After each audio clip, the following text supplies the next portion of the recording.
General Shao's revolt left Outworld's armies in tatters. We were vulnerable to enemies both foreign and domestic. That's why my sister asked me to take command, to stitch her military back together and purge Shao's loyalists within it. She trusted only me with the task.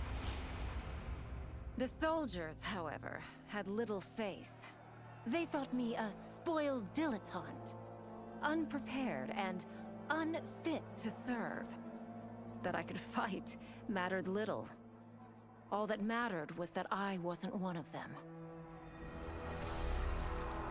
I finally earned their loyalty by orchestrating an epic victory over Shao and his rebels.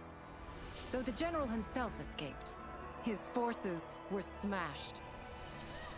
For as long as I am able, I will lead the Empress's armies in defense of Outworld. Through strength, we will achieve peace.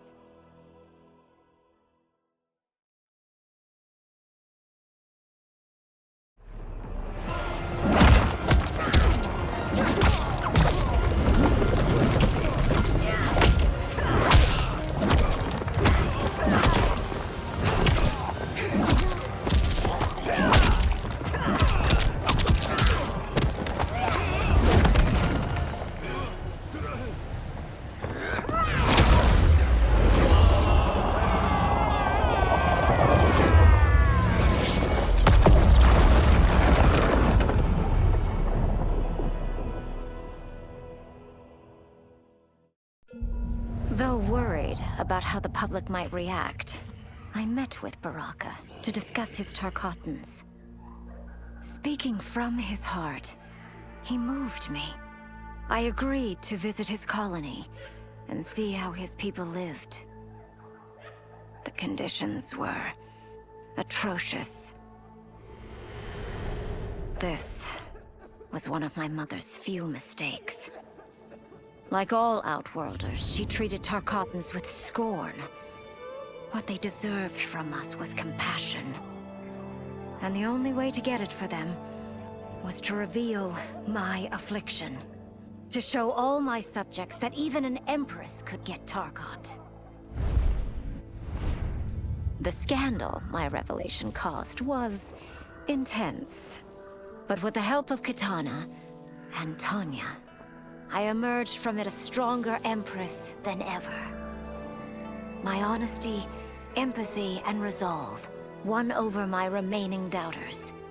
There is no longer any question that I am fit to lead the Empire.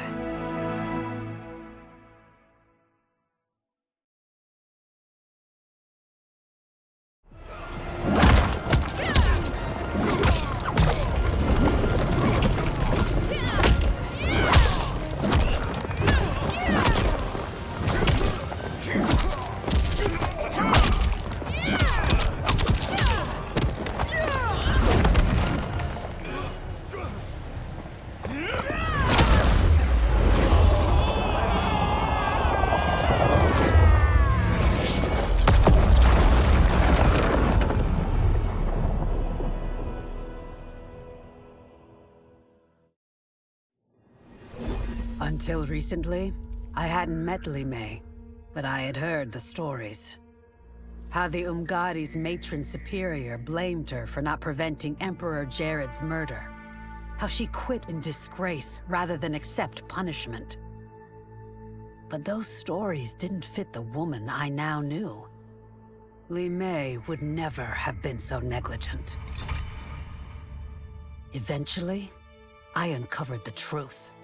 The failures and mistakes which led to the Emperor's murder, they resulted from poor decisions made by the matron superior themselves. They made Li Mei their scapegoat. When the Empress found out, she wanted the Umgadi disbanded. But I convinced her that it could be reformed. To make sure it did, she put me in charge. I am humbled by this sacred responsibility. The Umgadi, my sisters, they are my life. I will not let them be brought down by the acts of a selfish few.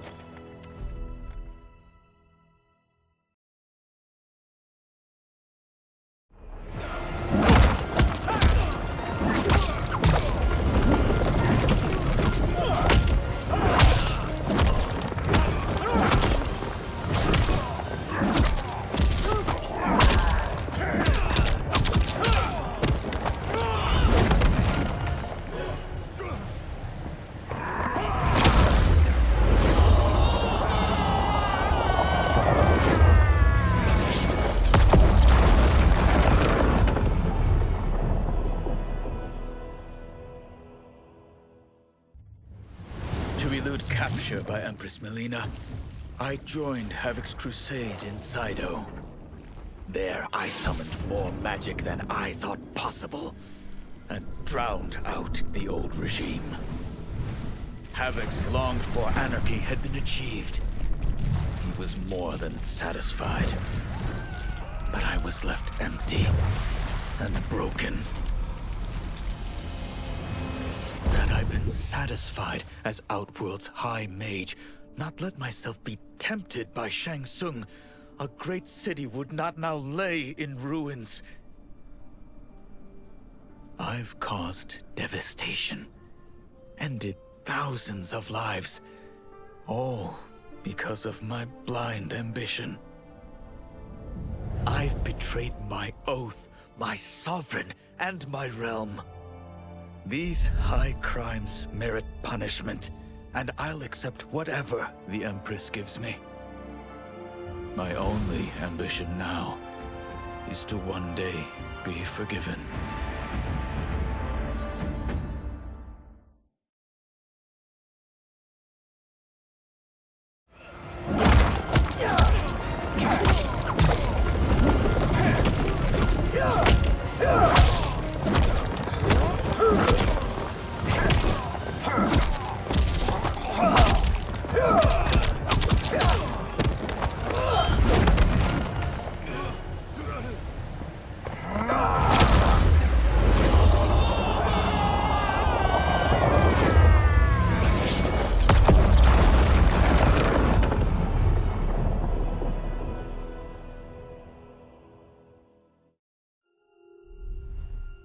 Liang and I were working hard to build our new clan.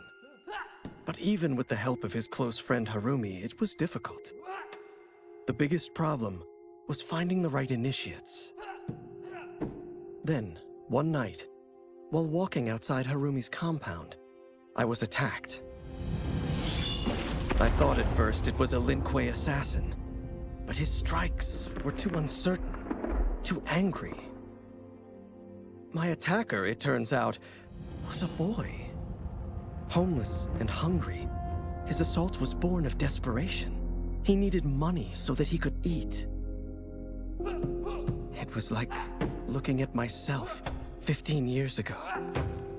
I would have ended up just like him if the Lin Kuei hadn't taken me in.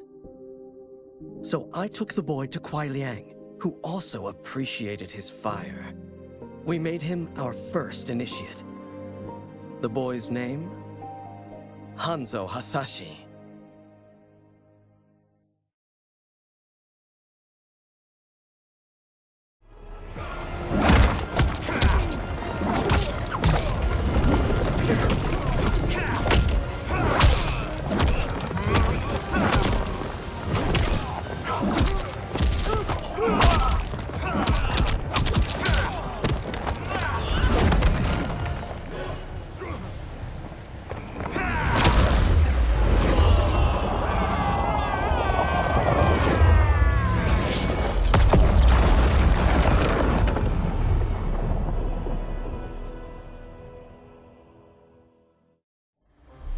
No sooner had Titan Shang Tsung been defeated than Bi-Han and his loyalists hunted us down. Outnumbered, we fled to Japan. There, we sought refuge from an old family friend. As children, we played together. But Harumi Shirai was a woman now, the head of her clan. Her strength, beauty, and intellect awed me. Also incensed by Bi-Han's betrayal, Harumi agreed to help me forge a new clan, one that would stand against him and defend Earthrealm. Her aid proved invaluable, and as time went on, we grew closer. To honor Harumi and pay respects to my new bride, I named the clan after her, calling it the Shirai Ryu. Now the battle against my brother begins in earnest. The Shirai Ryu won't rest until Bi-Han is defeated and the Lin Kuei's honor restored.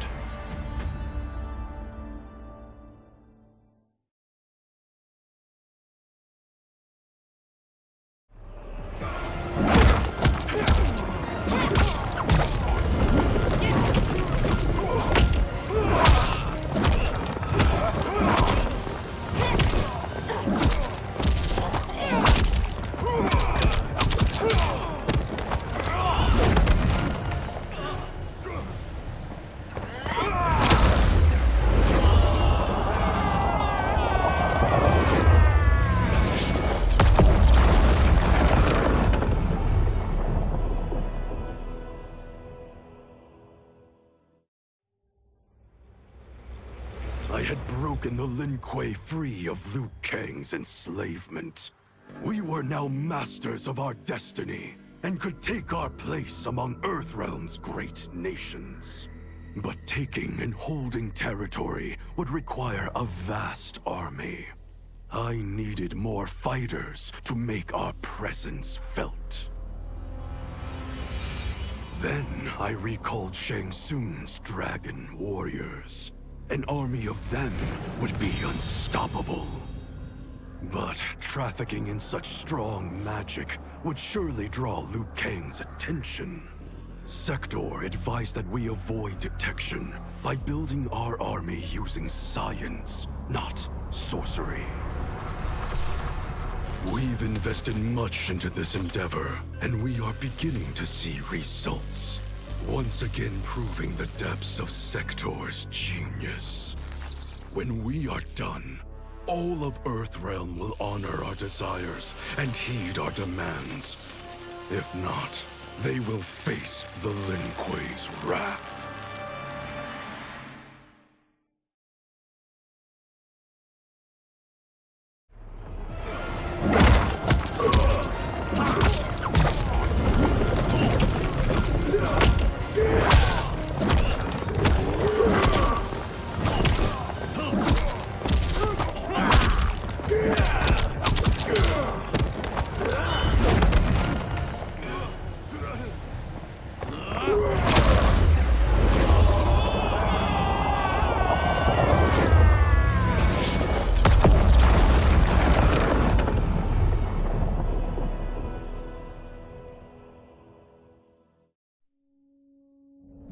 After fleeing Outworld, I hadn't expected to return.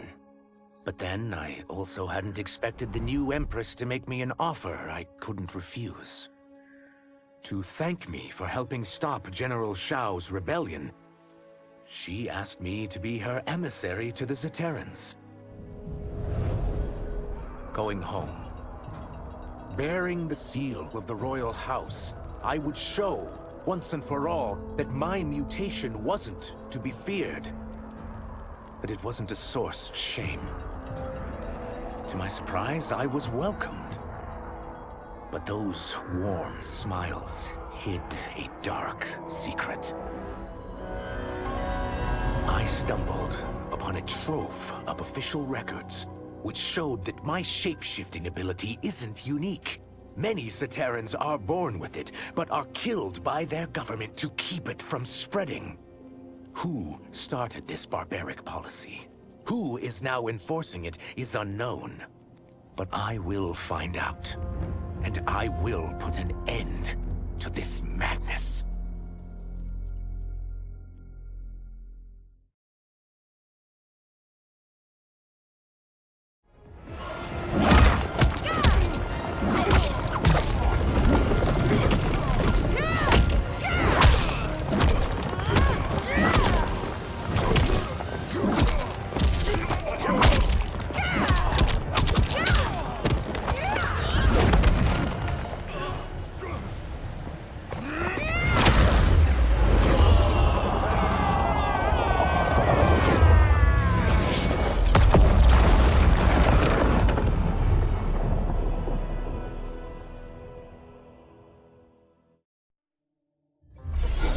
As her reign began, Empress Mileena faced many challenges.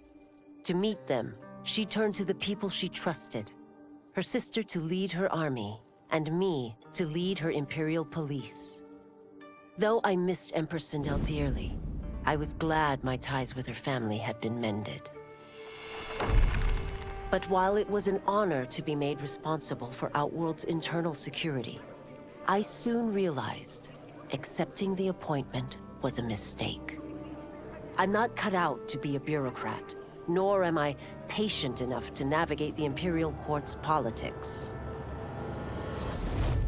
I was at my best patrolling Sundo's streets, when I could feel the city's pulse and serve and protect its citizens directly. That's why I resigned my post and resumed my role as Sundo's first constable. I end each day knowing I've made a difference.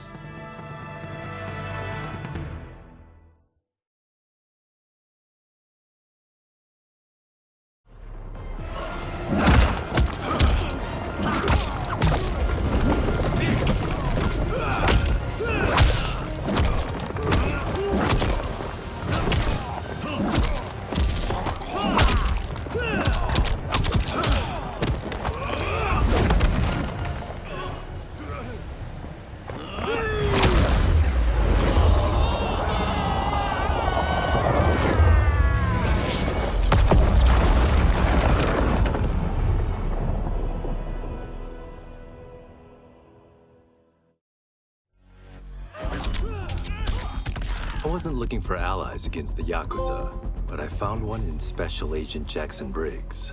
He'd heard gangsters plotting to kill me on a wiretap and came calling, hoping I'd be his informant.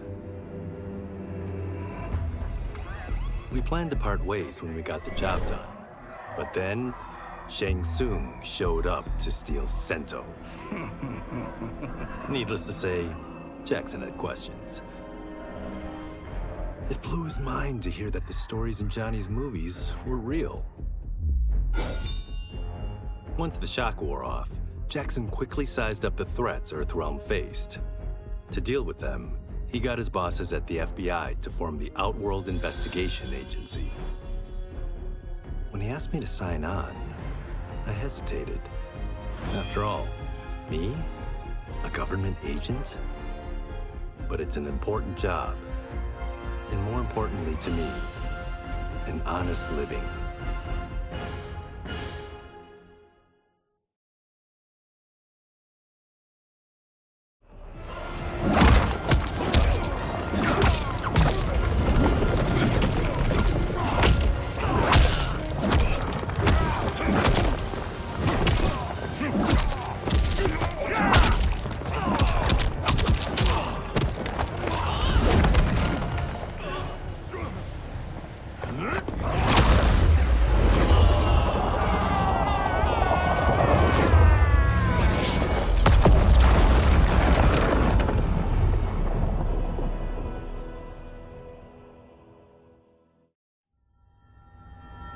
While the regime had changed, little else had.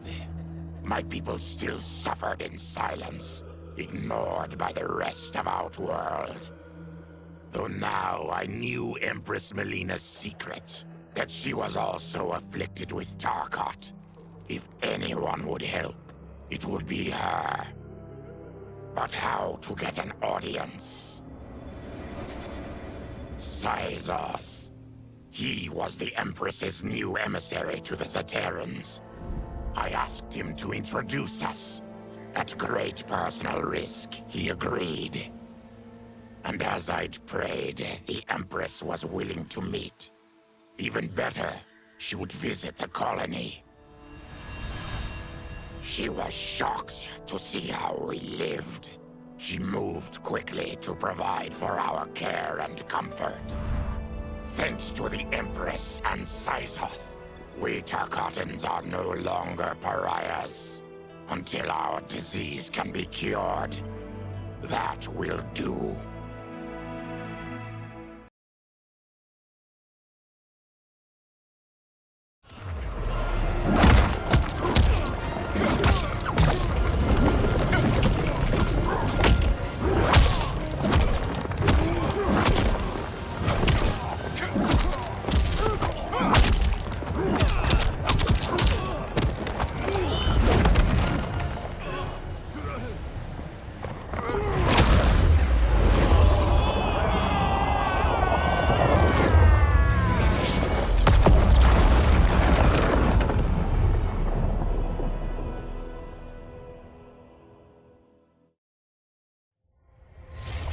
Though the barriers between timelines had been rebuilt, there was no question that they could again be broken.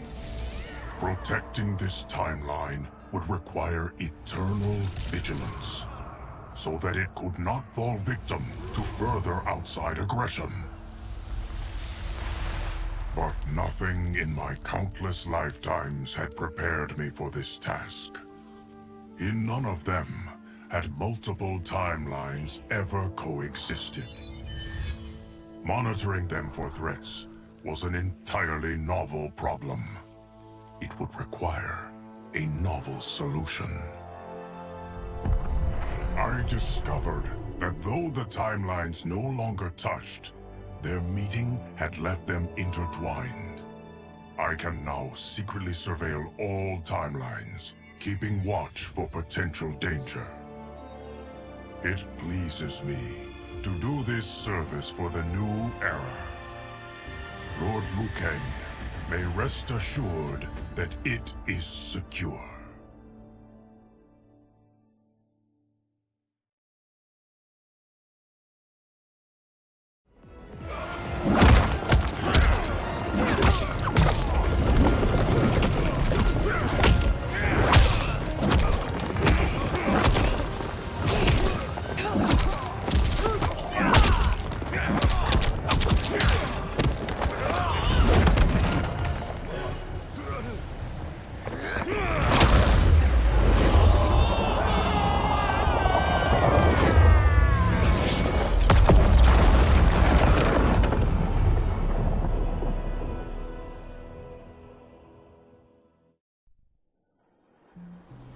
Quan Chi's defeat had cost me everything.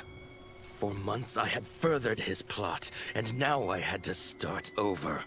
Saido's people were still in chains.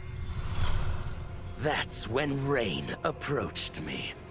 On the run from Empress Mileena, he was desperate for help. And though I'd had my fill of sorcerers, this one was different. I agreed to provide him safe haven. He agreed to help topple Saido's government. And topple it we did. Rain summoned a wave so fast, so powerful, that it crushed the capital. Saido's fascist rulers were swept away. My people are finally free. They can chart their own course, needing only to follow their own desires. Their lives are now blessed by anarchy.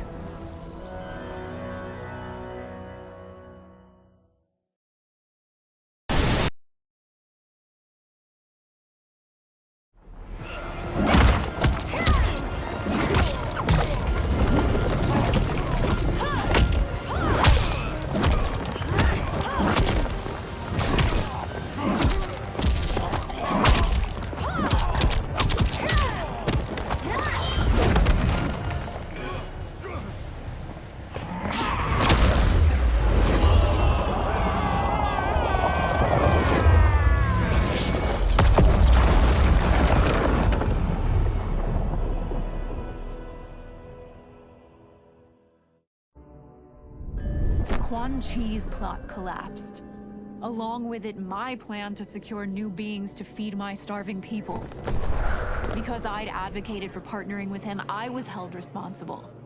If I didn't seize for Viternus' new feeding grounds, the Coven would banish me. But then, I had a revelation. I didn't need to conquer realms to feed my people.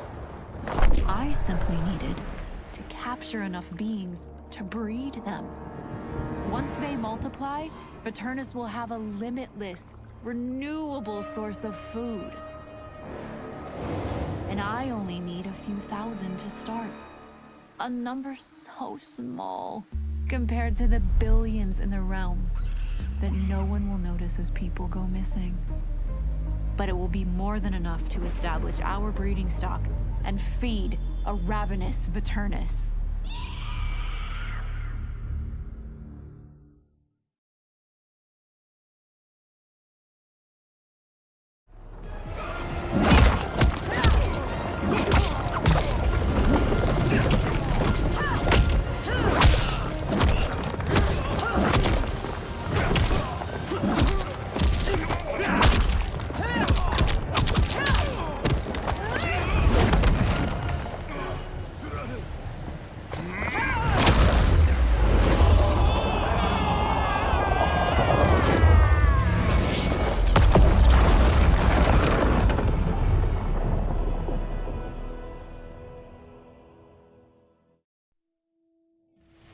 I couldn't believe that Liu Kang welcomed me in Earthrealm, or that he thought me worthy to study with his Shaolin masters. After a lifetime of wishing for one, I finally had a home. But my joy was tempered as I thought about Serena. My shadow sister was still under Quan Chi's yoke, and she deserved a life free of him as much, if not more, than I. Quan Chi and my other sisters proved tenacious, but they were no match for my blade. I snatched Serena from them.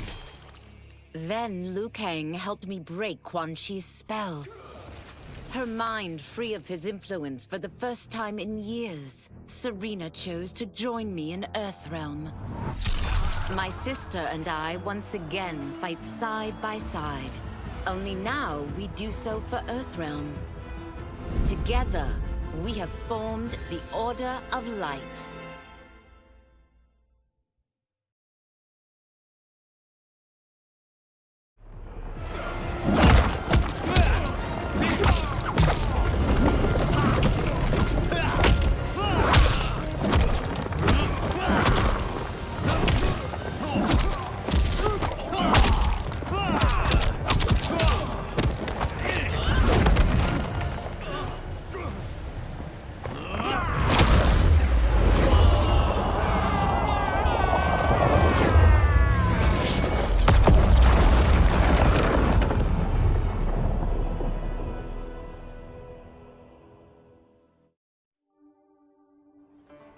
was inevitable that the Shaolin Masters had me join them. They knew just how much future initiates could learn from me. Shujinko was one of my earliest. His ability to absorb anyone's powers and skills was amazing. With the right training, he could become our greatest champion. I knew that I alone could give it to him. But as his proficiency grew, so did his ego. In love with himself and his power, Shujinko became a threat to the realms. He hadn't learned humility, because I wasn't the one who could teach it. I should have listened to Raiden's warning and not tried to train Shujinko alone. After he was subdued, Shujinko's accumulated abilities and memories were taken from him. He is once again a new initiate, ready to begin his training. This time, Raiden and I train Shujinko together. He will become the champion he is destined to be. And I will fulfill my duties, humbly and cooperatively.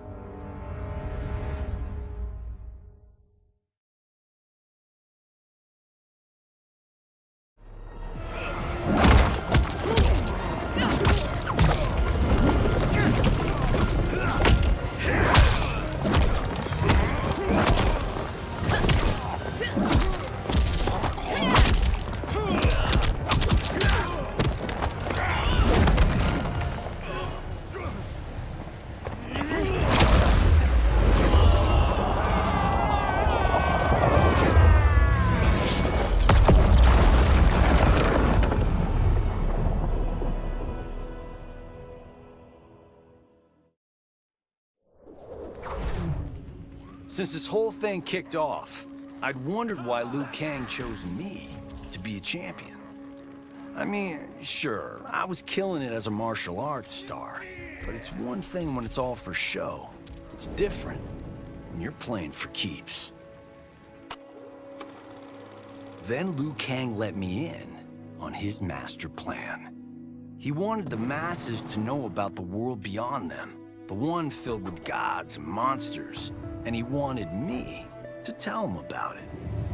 But I knew revealing the truth all at once would be too shocking of a plot twist for most. That's why I pitched doing a bunch of stories, to slowly get people used to it. And if there's one thing I can do, besides kick ass in combat, it's build a cinematic universe. I'm serving up movies, streaming series, games, you name it. I like that I'm doing a public service. And it doesn't hurt that I'm making more than a few bucks. It's the kind of synergy that would make any studio mogul proud.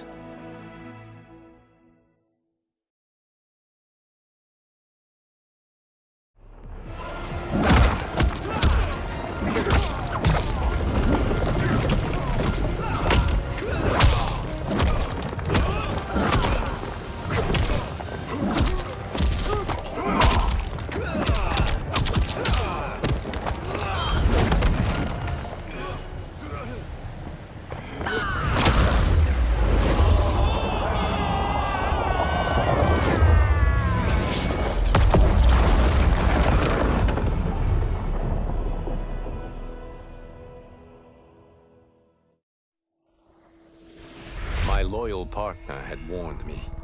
Reclaiming my power as Keeper of Time might have unforeseen consequences. In this, as in most things, he proved prescient.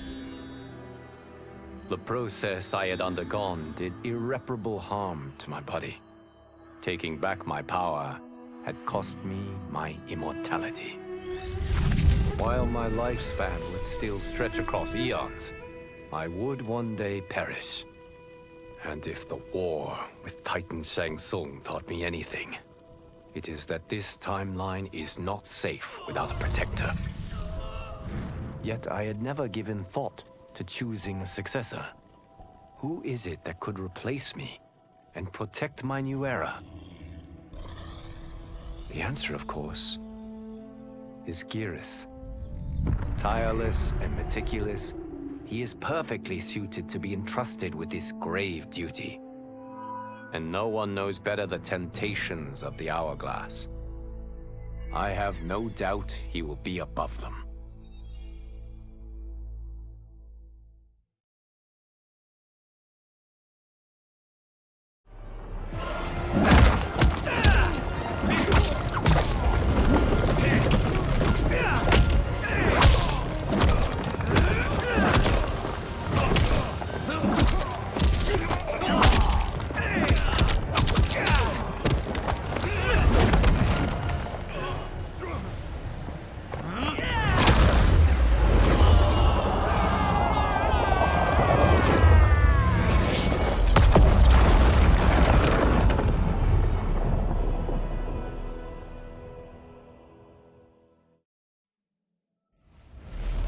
Not for my godly counterpart, I would not have survived the battle against Titan Shang Tsung.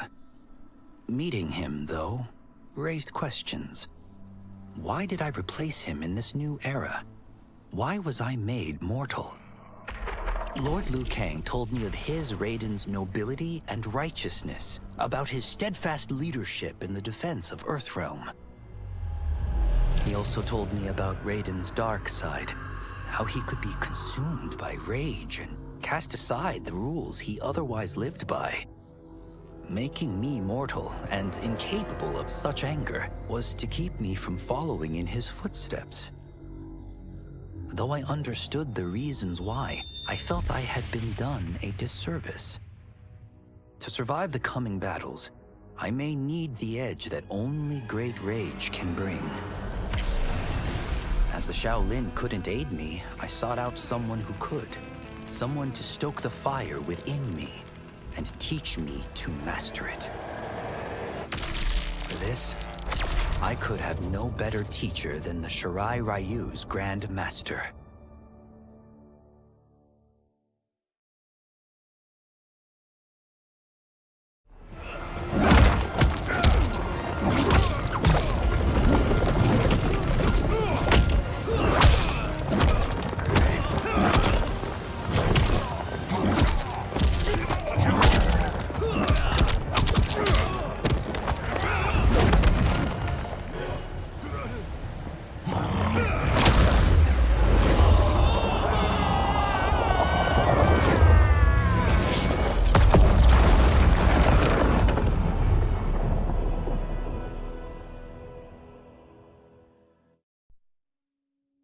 With General Shao freed from prison, we began raising a new army against the royal family. Though many were eager recruits, few were good at soldiering. It was so bad, the general was forced to change tactics. He decided that we needed a doomsday weapon. That weapon isn't a thing, though. It is a monster. Onaga, the Dragon King. The general told me the old legends were true. That his ancient ancestor defeated Onaga, trapping him deep inside Mount Sagan. The Dragon King is still there today. His pent-up fury waiting to be unleashed. Because Onaga is so dangerous, the general wouldn't risk trying to tame him before. But now, he feels we have no choice. Though I likely won't survive, I accept this mission gladly. I can think of no greater honor than to give my life in the general's service.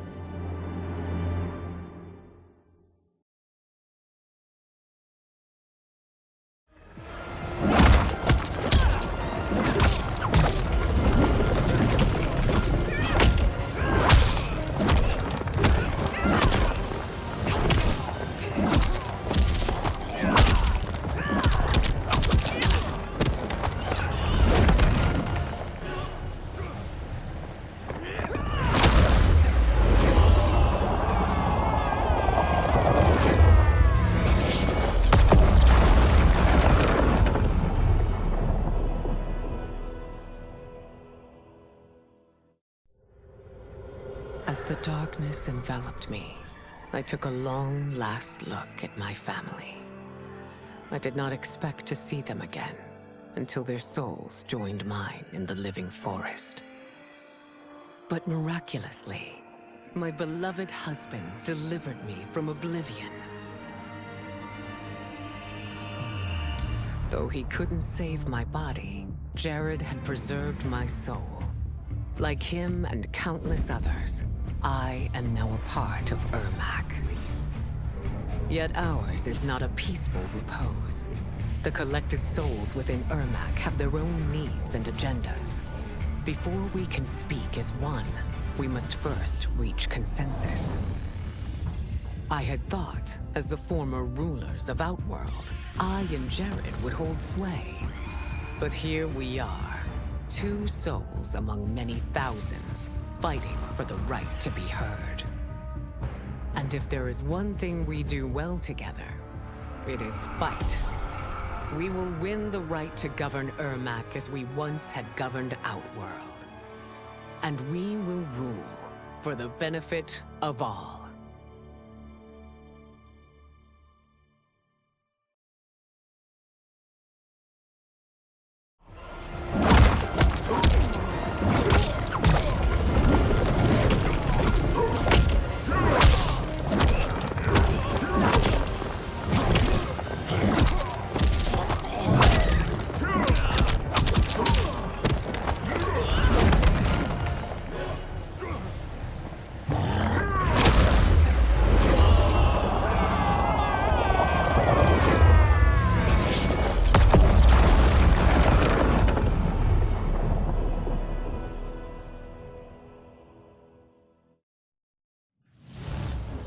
The battle had been lost, but the war isn't over. I won't stop fighting until I take Outworld's throne. That they thought Lei Chin Prison would hold me is laughable. Once free, I began planning my next campaign. I would need an unstoppable army to overthrow Mileena. Unfortunately, most of my former soldiers lacked the courage to rally to my standard. Rebuilding my army would require finding new recruits. And that task is proving easier than expected. Outworld's golden age has left more than a few behind. Without hope, without power, they eagerly heed my call to tear down Mileena's government.